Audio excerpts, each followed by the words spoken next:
Marriott says hackers managed to access the personal data of 500 million of its hotel guests over a 4-year period.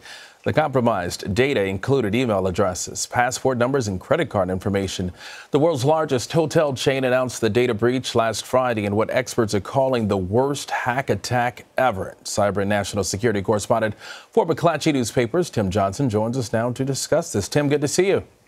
Good to see you. Thank you. All right. In your report for McClatchy, you say hackers were actually lurking on networks owned by Marriott for 4 years.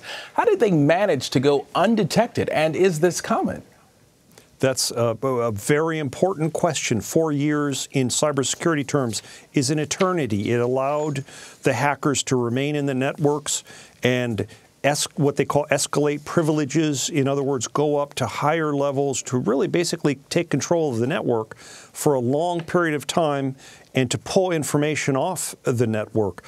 This is extraordinary, and it's given rise to the question about whether these hackers might have actually been part of a foreign government, because this is so unprecedented. And we talk about the email addresses, the passport numbers, and credit card information. Can you give us a sense of the volume and significance of the data they were able to obtain?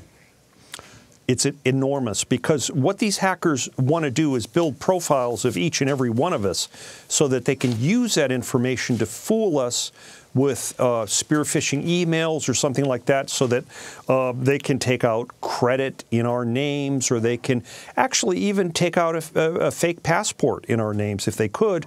The whole name of the game is to just, pretend that they are us and take our money. So how has Marriott responded, and what steps are being taken to try and protect those impacted?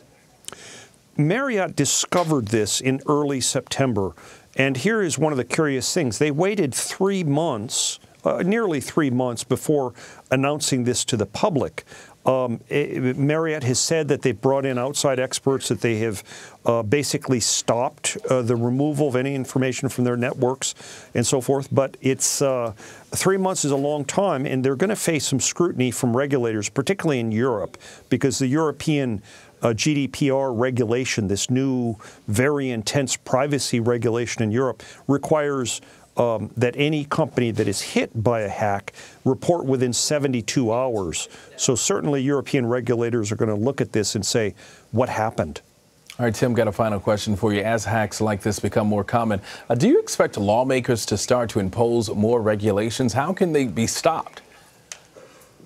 There will undoubtedly be further regulation, because lawmakers are looking at this and saying, basically, we've all been hacked at one point or another. It's just a question of how much of our personal data has been lost. And so the members of Congress are already talking about what needs to be done. How can they eliminate the damage that is caused by these hacks that are so mind-boggling in their magnitude?